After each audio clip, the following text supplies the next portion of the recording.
Iya. Tapi kalau fair value itu harus saya PRN, saya lagi itu PRN juga. Iya. Tiga pihak gitu Pak. Jadi saya sama kamu, kamu sama Iqbal.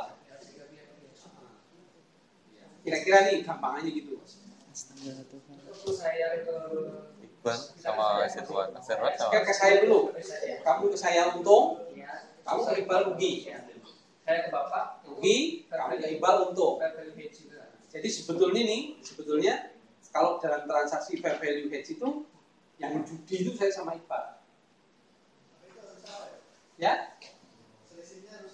Ya tergantung kamu nge-hedge bisa. Ya tergantung kamu nge-hedge gimana sama si Iqbal. Ya kan?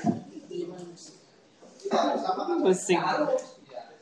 Cuman perilakunya lah kira-kira gitu. Karena dalam kelompok ini saya menginginkan supaya si judi itu mendapatkan nilai yang floating, anggap sama. Tapi kejadiannya sebenarnya gimana ya? Bisa beragam mau hedge-nya. Apakah semuanya mau di-hedge apa enggak? Gitu kan? Yang membuat economic fragility. Kalau hedge dia berarti hampir sama dengan opsi, bisa diambil bisa tidak. Ya, Kalau enggak. hedge, Maksudnya itu pada prinsipnya hampir sama dengan opsi dia. Lain. kalau hedge itu gini. Kalau opsi kan bisa ambil bisa enggak. Kalau hedge ini. Jadi kan hari ini saya utang nih. Kursnya Seru nih. 15.000. Lalu saya hedge dengan harga 17.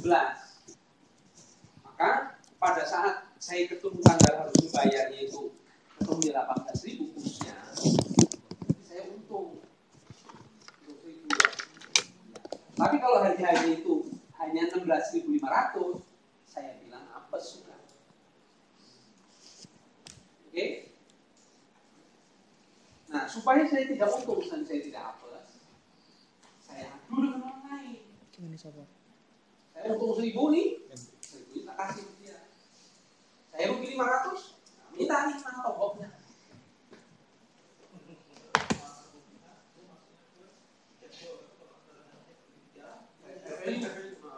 Jadi saya kan fair value. Fair value kenapa Pak? Ya karena saya benar-benar membayar apa yang semestinya dibayar. Ya kan? Oke. Terus kemudian kalau yang option itu gini. Kamu bilang sama saya mau jual 6 bulan lagi, saya mau jual motor dengan harga 10 juta. Harganya berapa 10 juta? Ya, saya mengestimasi nih, harganya 15. Maka kemudian saya bilang sama kamu, saya diduluin ya. Pak kalau mau duluin, di kartu truf Pak. Kartu trufnya 100.000. Kamu beneran 6 bulan lagi. Harga motormu tadi saya bilang berapa? 10. Harga motormu 13. Saya beli nggak?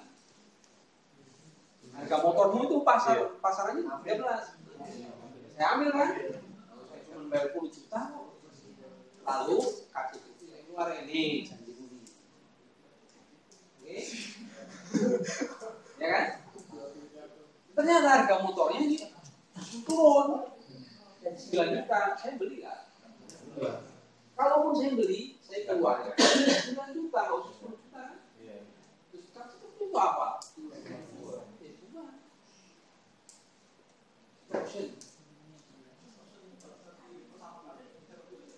Ya, ya. Kalau misalkan yang mau donor dia apa saya? Kalau saya beli, berarti financial asset pada cash. Kalau kamu yang terima duit, berarti cash pada financial liability. Nah, situ kalau gimana bisa rugi juga. Kalau tapi ruginya kan terukur Pak. Kerugiannya kan sesuai dengan opsi yang kita beli aja. Dulu enggak, kalau harga sahamnya jelek. Iya kan kita nggak pakai. Oh, kamu nggak beli. Iya benar. Benar. Ini kalau untungnya kalau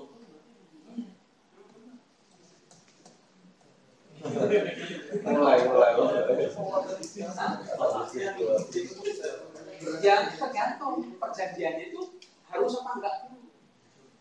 Kalau opsinya itu pernah dengar put option sama call option? Jadi put option kira-kira gini kalau put option. Kamu jual saham, ya kan? Kalau saya beli, saya ngomong, saya mau beli, tapi kalau saya butuh duit, tak jual lagi ya. Wah, Bapak kalau mau kayak gitu ya, Bapak harus beli kartu kredit. Saya beli kartu kredit. Mana kalau saya butuh duit, saya datang ke kamu, berapapun harganya ya. Ini saya jual lagi di kartu kredit. Namanya put option. Untung rugi tinggal dilihat, transport sama sekali kondisinya. Saya mau beli nih, kamu yang ngomong sekarang, Pak. Sekarang saya punya duit, tapi mungkin nanti saya suatu saat punya duit, saham harus beli saya beli ya. Namanya call option. Ya, call option saya bilang, ya sudah kalau gitu, saya terima duit nih. Call option itu dipegang sama yang jual. Pak, duit, waduh, potong sini, baik. Itu terpaksa apa? Sahamnya kasih. Iya.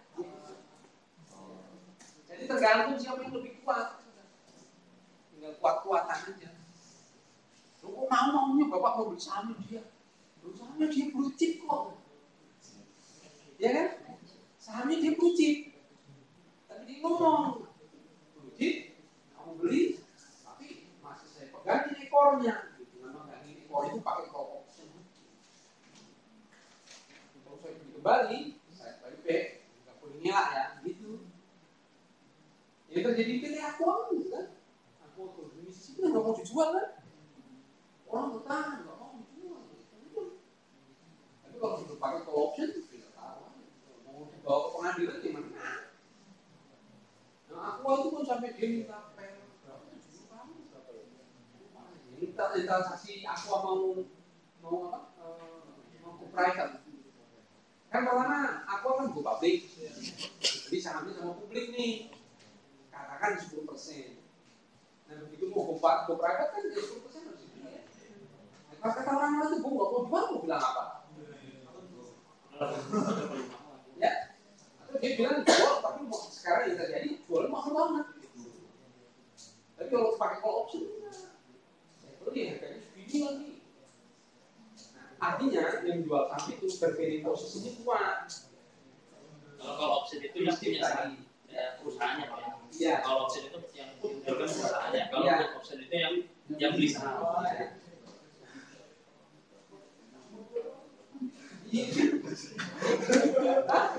Kenapa?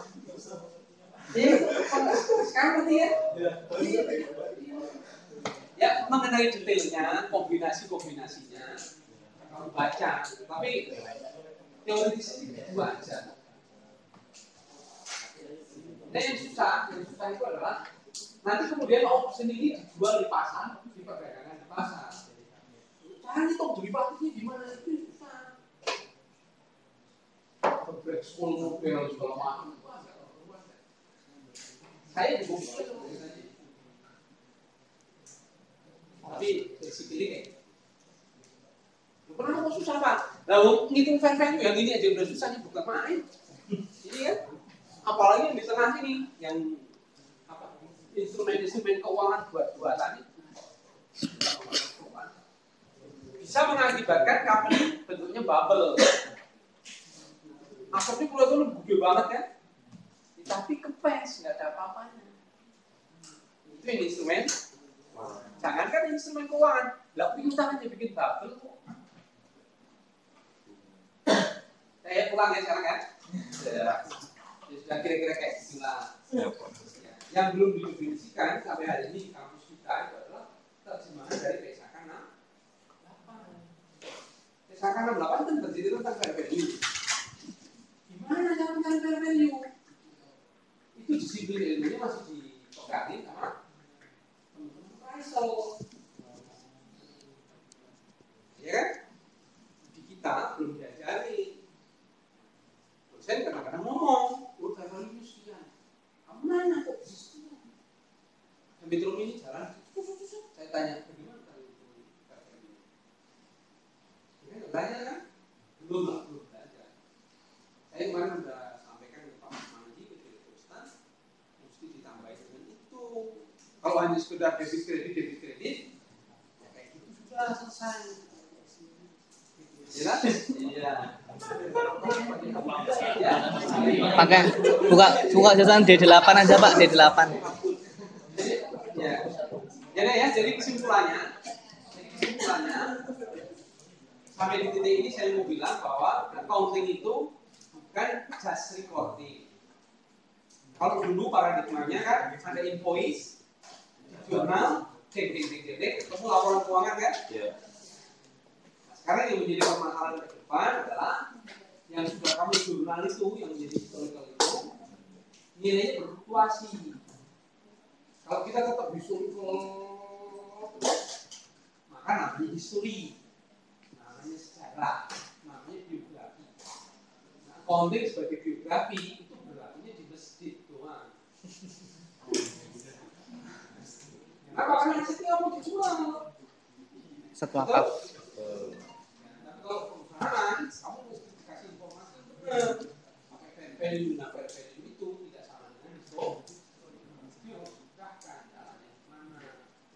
Itu harus ilmu appraisal Pak. Betul, karena itu accounting sekarang mesti gabung dengan ilmu appraisal. Namanya kalau kita valuation atau measurement. Itu lebih penting daripada hanya sekedar. Oke, assalamualaikum. Waalaikumsalam.